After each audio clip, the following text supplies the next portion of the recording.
This video is brought to you by Squarespace. If you've got an important message to share, do it with Squarespace. Maybe you're like me and you need a place on the web for people to find you, or maybe you're starting a new business and you need to set up an online presence or a store. Well, you should do it with Squarespace. On Squarespace, it all starts with a stunning template, and with names like Pursuit and Royce, you know they are cool, and seriously, though, they are great-looking templates. Or if you hate beautiful templates, I'm not judging, you can start from scratch. Squarespace make it super easy to make something that looks amazing, whatever you want to do. You can also easily move over from an existing domain, and if you've hosted a website elsewhere, well, that's a good idea because it's way easier to host with Squarespace. And once you've gone through the super easy customization process, there are no updates, there's no patches, there's no tech BS to deal with. No one likes any of that stuff. But you know what everyone does like? That would be Squarespace's 24/7 customer support. They're there to help you whenever you've got a question. So look, if you're looking to start a business, pursue a dream, whatever, do it with Squarespace. Head to squarespace.com for a free trial, and when you're ready to launch, go to squarespace.com/brainfood to save 10% off your first purchase of a website or a domain. So thanks again to Squarespace for the sponsorship, and let's get into it.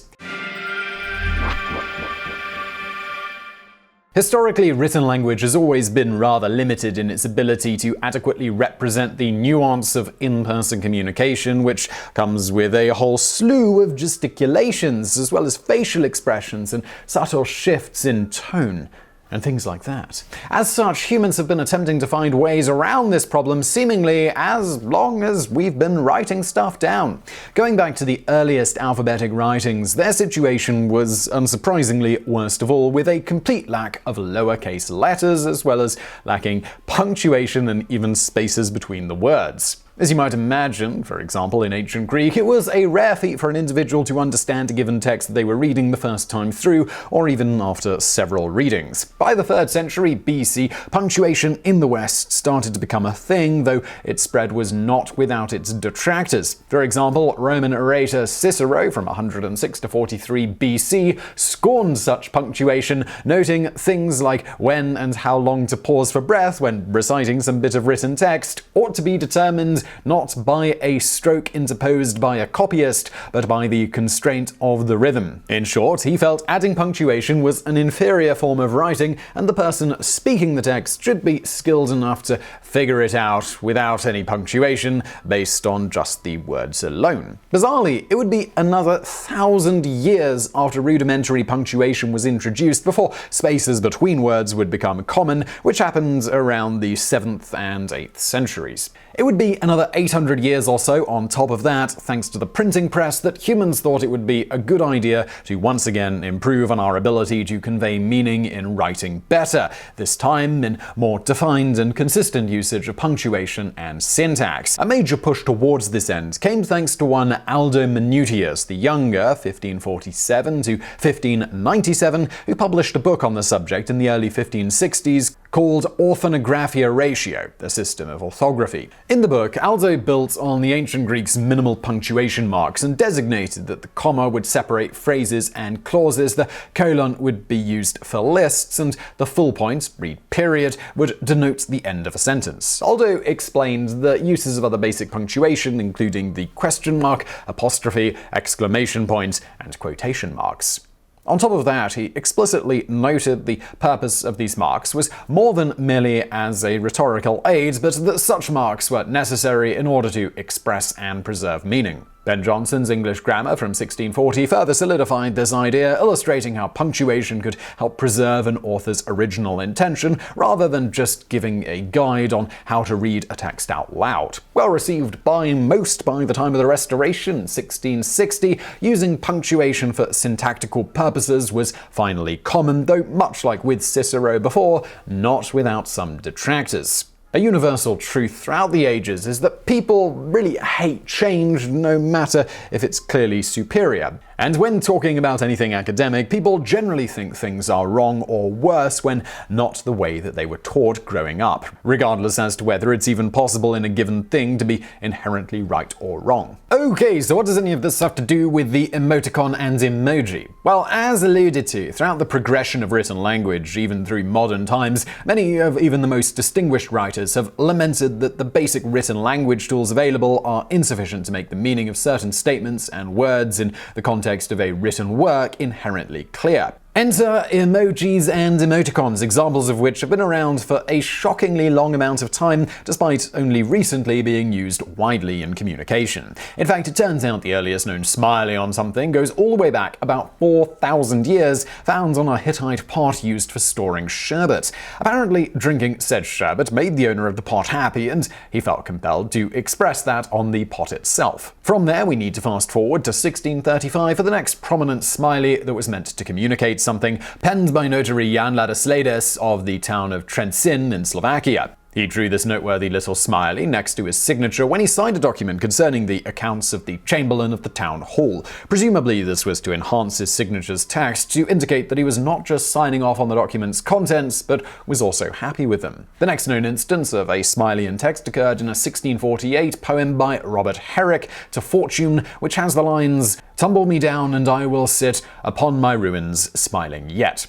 If it was intentional and not just a typo, this would make it the first known instance of a sideways smiley in text. Moving on from there, on August 7, 1862, a New York Times writer also included the following while penning a transcript of a speech by Abraham Lincoln. "I believe there is no precedent for my appealing before you on this occasion," applause, "but it is also true that there is no precedent for your being here yourselves," applause and laughter. This is yet another case of it not being clear if this was meant to indicate a smiley or it merely being a printing typo.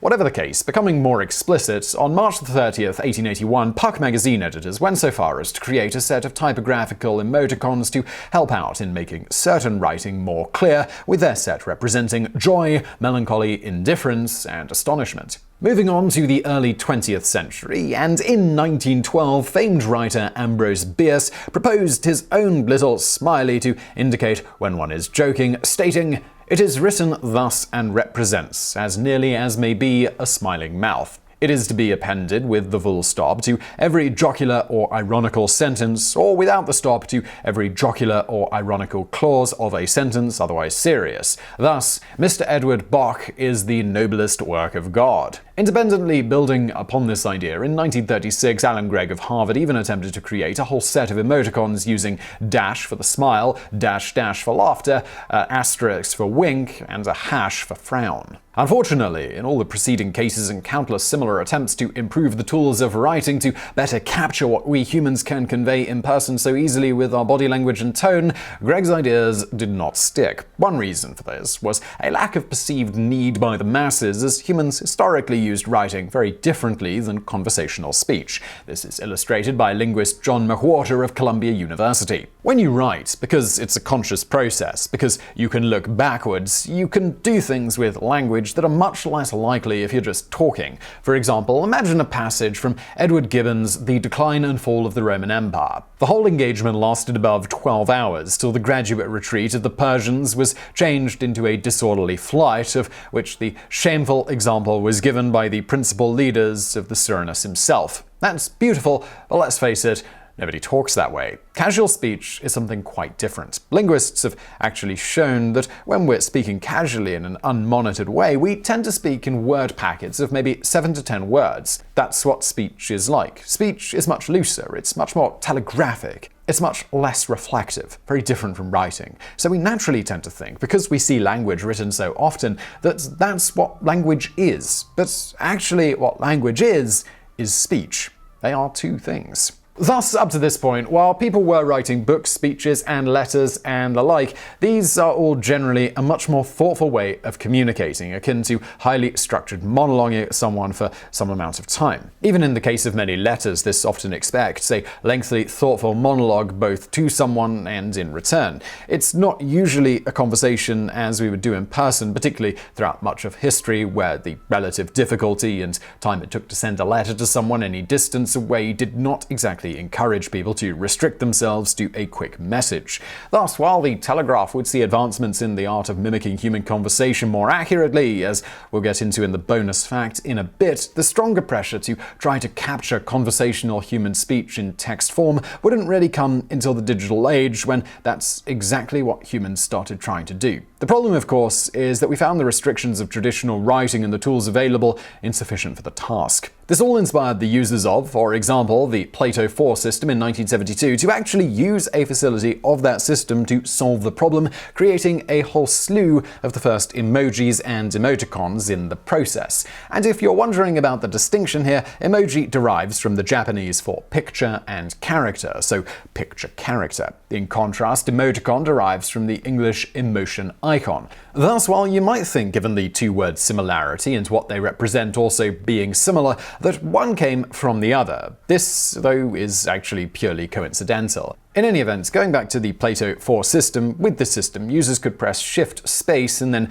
a character to have that character plotted over the previous character without overwriting it. Particularly clever users used this fact to come up with all sorts of little images to represent various emotions and otherwise add context and meaning to a given bit of text. Or sometimes they just have the thing stand alone to communicate something sort of like a modern hieroglyph. Eventually, there were many hundreds of such symbols being used on this system. However, despite how widespread the use of these emojis and emoticons were in this system, almost no one credits the users of this system as having invented it either. Similarly, one Kevin McKenzie suggested in an April 12, 1979 digital message that dash brackets closed should be used to represent when a statement was meant to be tongue-in-cheek. But McKenzie, too, is generally not given credit for inventing that emoticon. In both of these cases, and in many other such examples, this is simply because these instances were not the path to popularization. So, who is given the credit for inventing the emoticon and the emoji? As to the former, enter computer science professor Dr. Scott E. Fahlman of Carnegie Mellon University. Like others before him, his inspiration came from a chat message board where people were struggling to mimic in-person human conversation in a digital text space. Fahlman explains, the computer science community at Carnegie Mellon was making heavy use of online bulletin boards, or B-boards. These were a precursor of today's newsgroups, and they were an important social mechanism in the department, a place where faculty, staff, and students could discuss the weighty matters of the day on an equal footing. Many of the posts were serious or of general interest, ranging from politics to abortion to campus parking to keyboard layout, in increasing order of passion. Even in those days, extended flame wars were common. Given the nature of the community, a good many of the posts were humorous or attempted humor. The problem was that if someone made a sarcastic remark, a few readers would fail to get the joke, and each of them would post a lengthy diatribe in response. Soon, the original thread of the discussion was buried. Most notable to the topic at hand, one such discussion in September of 1982 was started considering what would happen if the cables broke in the then perceived poorly maintained Wien Hall elevators. Among other musings was, for example, what would happen to the flame of a lit candle and a drop of mercury in the elevator as it plunged down, as well as what would happen if a pigeon was flying at the time inside said elevator. Things even progressed to what sound the pigeon would make if it had previously inhaled helium as it fell. Digital nerdery in all its exquisite glory. While you might think that the whole chat would be very apparently tongue-in-cheek, things changed when, on September 16th, 1982, one Howard Gale, referencing the candle and mercury discussion and what would happen after if they tested it in real life, wrote, because of a recent physics experiment, the leftmost elevator has been contaminated with mercury. There is also some slight fire damage. Decontamination should be completed by 8 a.m. Friday. This ultimately got misinterpreted by some as being an actual experiment that actually happened, rather than just a continuation of the light-hearted musings, as noted by one Neil Schwartz the next day when he writes, apparently there has been some confusion about elevators and such. After talking to Rudy, I've discovered that there is no mercury spill in any of the Wien Hall elevators. Many people seem to have taken the notice about the physics department seriously. Naturally, the conversation at this point shifted away from pigeons in plunging elevators to how to solve the problem of very clearly expressing that one is joking in written text. One suggestion made by Anthony Stentz was, how about using asterisks for good jokes and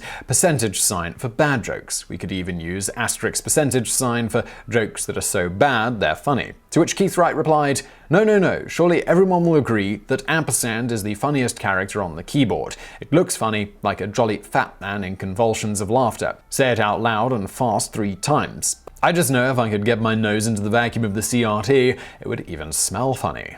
Leonard Hamey then appears to be the first in the discussion to try thinking of matching symbols on the keyboard with a human face, stating, "I think the joke character should be the sequence of hash because it looks like two lips with teeth showing behind them." This is the expected result if someone actually laughs their head off. An obvious abbreviation of this sequence would be the hash character itself, which can also be read as the sharp character and suggests a quality which may be lacking in those too obtuse to appreciate the joke. Building on this idea, but without the subtle irony, on September the 19th at 11:44 a.m., Farmon quickly wrote a comment that would finally, after literally thousands of years of certain humans lamenting this problem, spur us to come up with a near universally accepted solution. Unfortunately for Farmon, one of the world's leading minds in artificial intelligence, he did not know history would forever remember him for his comments, and he has since lamented that he didn't even bother to proofread it, let alone attempt to make it sound remotely eloquent. His comment was, "I propose that the following character sequence for joke markers: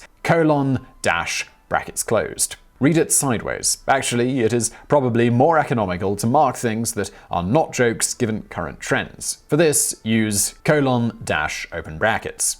People on the Carnegie B-boards quickly picked this sideways smiley and frowny face, and within 24 hours had expanded on it, adding the bar-colon to indicate an alternate for a non-joke. From there, one of the early examples of the sideways smiley being used without explanation can be found in a discussion of aliens holding power tools. Written by one Guy Jacobson in a post titled "Holding a Chainsaw," smiley face, he asks, "Does anyone have a picture of R2-D2 holding a seed auger in text format? Or how about a rendering of Yoga with a lathe for use with Roth? Any pointers to digitized images of short, cute aliens holding power tools would be greatly appreciated." Spreading beyond universities within a couple of months, one James Morris, in a message titled "Communication Breakthrough," written to the staff at famed research lab Xerox PARC, stated, "Because you can't see the person who is sending you electronic mail, you are sometimes uncertain whether they are serious or joking. Recently, Scott Falman at CMU devised a scheme for annotating one's messages to overcome this problem. If you turn your head sideways to look at the three characters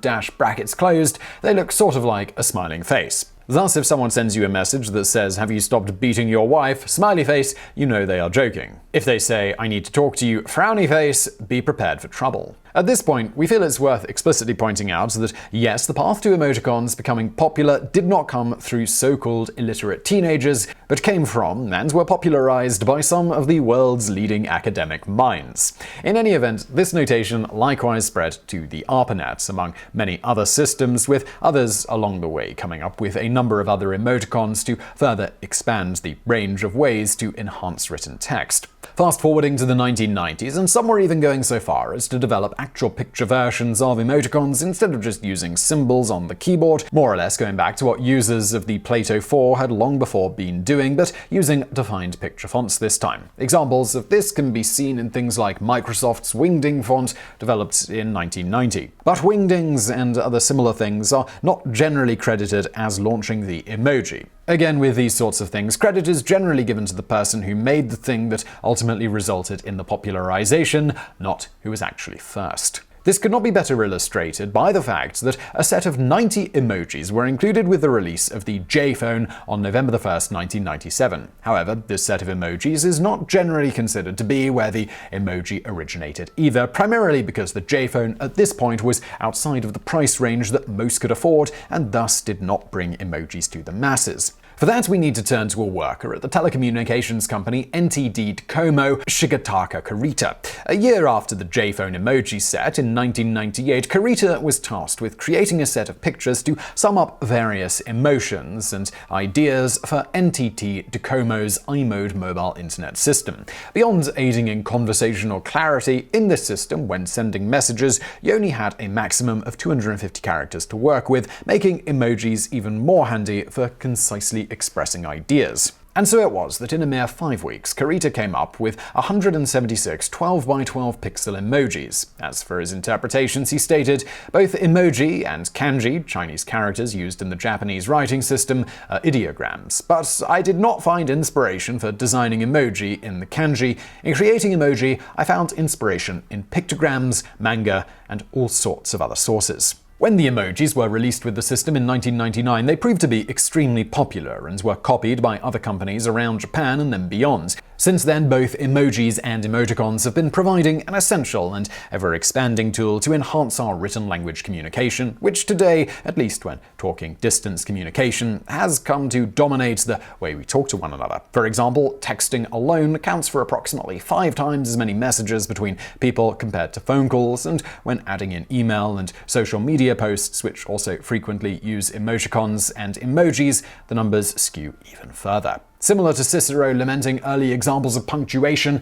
this marked shift in the way we communicate textually has been much to the chagrin of many, sometimes condemned, along with so-called chatspeak, as a sign of the degradation of written language. For example, among other arguments we read against the use of emojis was that the likes of the supposed pinnacle of masters of written language, Shakespeare, didn't need emojis to convey subtle meaning, to which we feel compelled to point out that there are literally master's-level college classes offered at various universities to help people understand what the hell Shakespeare was talking about half the bloody time. And even in his own era, where more of it would have been inherently understood, Shakespeare was getting to rely on actors on stage making the more subtle meaning clearer in their presentation. And don't even get us started on Shakespeare's occasional lack of consistent spelling and punctuation, although those two things were not really standardized at the time. On a related note, for those still thinking Shakespeare was representative of all things refined and upper class, we feel compelled to point them to our video on how far back could a modern English speaker go and still be understood, where we outline why it's likely Shakespeare and his actors sounded not like posh British English speakers today, but rather like Hollywood pirates, not just in accent, but the bawdy nature of a lot of what they were saying too. In the end, as Harvard linguist Steven Pinker sums up of emojis and emoticons, as with many of our punctuation symbols, like a question mark or an exclamation point, emojis are there to convey some communicative force that would not be obvious just from the arrangement of words on the page. What the smiley in particular does, mainly conveying irony or levity, is often crucially important in getting a message across because irony is often undetected. A gifted wordsmith can make it clear that something is intended in jest. However, if it is not hitting the reader over the head with unsubtle irony, if there is any attempt at wit in directness, then the readers might find it going over their heads. In the cases where there's that danger, the smiley face makes it clear I'm telling a joke. When expanding to talk about the combination of emojis, emoticons, and general chatspeak, the aforementioned Columbia University linguist John McWhorter, rather than lamenting it, goes even further, expressing how revolutionary this is to written communication. He states, "What texting is, despite the fact that it involves the brute mechanics of something that we call writing, is fingered speech. That's what texting is. Now we can write the way we talk. It's easy to think that it represents some sort of decline. We see this general bagginess of the structure, the lack of concern with rules and the way that we're used to learning on the blackboard, and so we think that something has gone wrong. But the fact of the matter is that what is going on is a kind of emergent complexity. In this new kind of language, there is new structure coming up. We're seeing a whole new way of writing that young people are developing, which they're using alongside their ordinary writing skills. And that means that they're able to do two things. Increasing evidence is that being bilingual is cognitively beneficial. That's also true of being bidialectal. That's certainly true of being bidialectal in terms of your writing. And so texting actually is evidence of a balancing act that young people are using today, not consciously of course, but it's an expansion of their linguistic repertoire. It's very simple. If someone from 1973 looked at what was on a dormitory message board in 1993, the slang would have changed a little bit since the era of love story, but they would understand what was on that message board. Take that person from 1993 and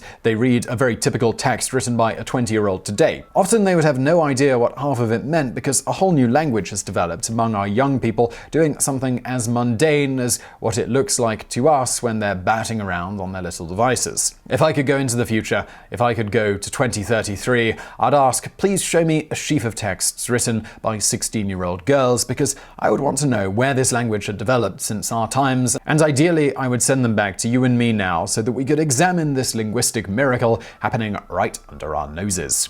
And now for a bonus fact. Speaking of chatspeak, it turns out it's been around for a lot longer than cell phones and computers. Exhibit A, telegraph operators and Morse code. Given this form of communication did lend itself to quick messages, not the least of which because long messages were more expensive, such operators had a number of what we might describe as primitive emoticons in beep format, and firmly embracing the concept of what in more modern times became chatspeak. For example, rather than sending the full word yesterday, users of telegraph operator Walter P. Phillips's eventually popular Phillips code created in 1879 would simply send the code for the letters YA, or instead of tomorrow, they would simply send TW. Interestingly enough, there was even a shorthand for something that sounds like it would come from modern-day gaming chat, instantly killed LK. As for the Morse code equivalent of emoticons, we have such things as the number 73, and later switched to 88, which represented love and kisses. Also of note is that some of Phillips' code is commonly still used today, such as POTUS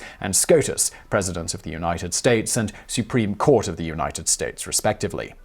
So I really hope you found that video interesting. If you did, please do hit that thumbs up button below, and don't forget to check out our fantastic sponsor, Squarespace. They are linked to below. And as always, thank you for watching.